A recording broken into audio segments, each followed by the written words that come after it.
وجاءت سيارة فأرسلوا واردهم فأدلى دلوه صدق اللہ العظیم۔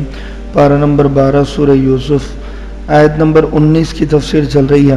اللہ تبارک و تعالیٰ فرماتا ہے کہ وہ قافلے والے اس جنگل میں آئے جہاں پر جس کنویں میں حضرت یوسف علیہ السلام کو ڈالا گیا تھا۔ ایک قافلہ مدین سے مصر کی طرف جا رہا تھا، راستہ بھٹک چکا تھا، ملک شام سے ملک مصر جا رہا تھا۔ اللہ تبارک و تعالیٰ نے اسے راستہ بھٹکایا تھا حکمت کے تحت۔ اب وہ راستہ بھٹکتے بھٹکتے جنگل میں پہنچا اور ملک شام سے ملک مصر جا رہا تھا۔ وہاں پر فَأَرْسَلُوا وَارِدَهُمْ، انہیں پانی کی پیاس لگی، انہوں نے ایک آدمی کو بھیجا پانی لانے کے لیے۔ اس شخص نے ڈول میں ڈول ڈالا پانی نکالنے کے لیے۔ وَارِدَهُ فَأَدْلَى دَلْوَهُ، جب اس نے ڈول ڈالا تو حضرت یوسف علیہ السلام پتھر پر کھڑے ہوئے تھے کنویں کے اندر، تو وہ ڈول کے اندر بیٹھ گئے۔ اس کو کچھ بوجھ محسوس ہوا، وہ سمجھا کہ پانی بھر چکا ہے۔ اس نے اوپر کھینچا تو حضرت یوسف علیہ السلام کا چہرہ اسے دکھائی دیا۔ وہ کہنے لگا کہ کتنا خوبصورت یہ بچہ ہے۔ وجاء السيارة فأرسلوا واردهم فأدلى دلوه قال يا بشرى هذا غلام۔ مالک بن دابر اس کا نام تھا جس نے کنویں میں سے پانی نکالنے کے لیے قافلے والوں نے بھیجا تھا۔ تو مالک بن دابر کہنے لگا کہ کیا ہی خوبصورت نوجوان ہے اور بڑا ہی خوبصورت یہ بچہ ہے۔ تو خوشخبری، یہ زور سے اس نے جب چیخا کہ خوشخبری ہو خوشخبری ہو کہ کتنا ہی خوبصورت بچہ ہے، اور وَأَسَرُّوهُ بِزَعًا، اس کے پھر ذہن میں بات آئی کہ میں کیوں نہ اس بچے کو چھپا لوں اور اسے بازار میں بیچ دوں۔ یہودا جو بڑا بھائی تھا حضرت یوسف علیہ السلام کا، وہ روزانہ کھانا دینے کے لیے حضرت یوسف علیہ السلام کو کنویں میں آیا کرتا تھا۔ 3 دن اس نے کھانا پہنچایا۔ جب تیسرے دن یہودا آیا اور اس نے دیکھا کہ میرا بھائی اس کنویں میں نہیں ہے تو بڑا پریشان ہوا۔ دوسرے بھائیوں کے پاس گیا اور کہنے لگا کہ یوسف موجود نہیں ہے۔ یہ سارے بھائی جب دیکھنے کے لیے آئے تو واقعتاً حضرت یوسف علیہ السلام کنویں میں نہیں تھے۔ پھر انہیں تلاش کیا 10 بھائیوں نے مل کر، تو وہ قافلہ جس نے انہیں نکالا اب وہ بیچنے کے لیے ہی جا رہا تھا، تو اس قافلے کو انہوں نے گھیر لیا، پکڑ لیا اور کہا کہ یہ ہمارا بھاگا ہوا غلام ہے۔ یہ نہیں کہا کہ ہمارا بھائی ہے، چھپایا ان سے اور کہا کہ یہ ہمارا بھاگا ہوا غلام ہے، تمہیں اس کی قیمت ہمیں دینا چاہیے۔ تو کہا قافلے والوں نے کتنی قیمت دے گے؟ کہا چند سکے جو بھی تم کہو، کیونکہ انہیں دلچسپی نہیں تھی، انہیں تو بس یہ تھا کہ یہ یوسف جلدی سے جلدی یہ جنگل سے باہر نکل جائے اور قافلے والے اسے لے کر چلے جائے، پیسوں سے مطلب نہیں تھا۔ وہ کہنے لگے جو بھی تم دو۔ تو قافلے والوں نے 18 سکے یعنی 18 دینار انہیں دیے۔ ہر بھائی نے 2 دینار بانٹ لیے، اور ایک بھائی جو بچا تھا یہودا، اس نے دینار نہیں لیے، وہ تیار ہی نہیں تھا حضرت یوسف علیہ السلام کو بیچنے پر۔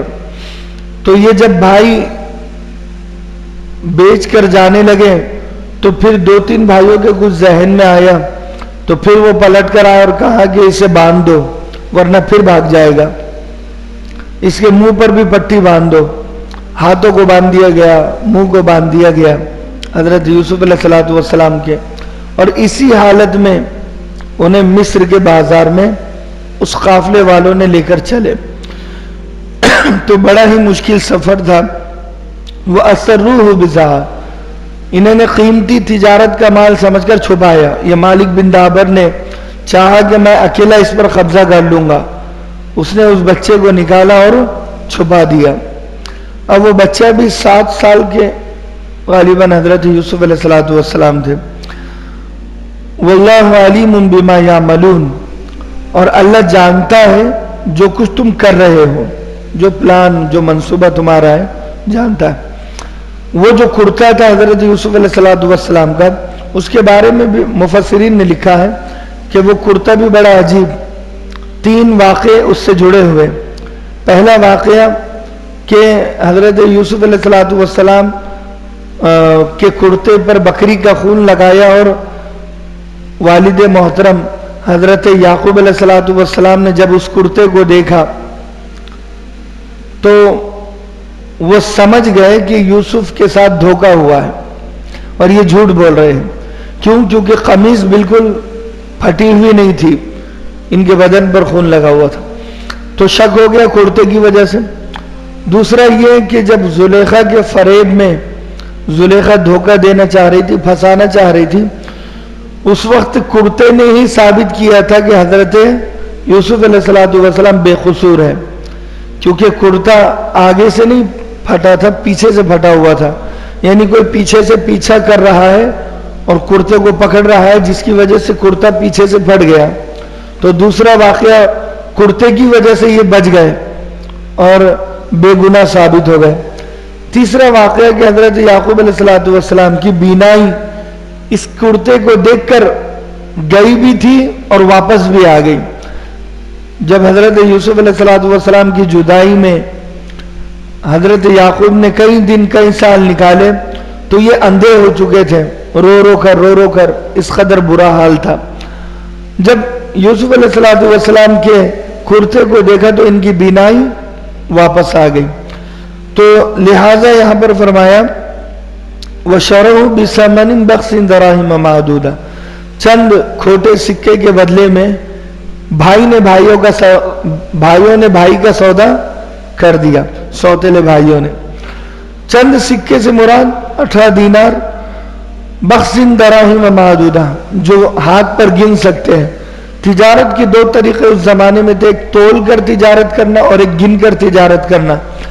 تول کر تجارت یہ ہوتی تھی کہ ترازو میں 40 دینار کے اوپر اگر کوئی تجارت بزنس ہوتا تو اسے تول کر کیا کرتے تھے، اور 40 دینار کے نیچے اگر ہوتا تو اسے چھوٹا بزنس مانا جاتا تھا، چھوٹی تجارت. تو وہ چھوٹی موٹی تجارت کو گن کر کیا کرتے تھے اور بڑی تجارت کو تول کر کیا کرتے تھے. تو یہاں پر گنا اس سے مراد یہ ہے کہ حضرت یوسف علیہ السلام کی چھوٹی موٹی تجارت کی انہوں نے، بہت کم قیمت میں یوسف کو بیچ دیا علیہ السلام کو. وَكَانُوا فِيهِ مِنَ الزَّاهِدِينَ، اور ان بھائیوں کو یوسف علیہ السلام سے کوئی لینا دینا نہیں تھا. من الزاہدین کا مطلب ہے کہ وہ نظر انداز انہوں نے کیا مال و دولت کو بھی، ہر چیز کو بھی، اور انہیں صرف یوسف علیہ السلام کو بھگانا تھا تو انہوں نے بھگا دیا، اور کوئی مقصد نہیں تھا. یعنی زاہد کہتے ہیں مال کی ضرورت نہیں تھی انہیں صرف یوسف علیہ السلام کو بھیجنے کی ضرورت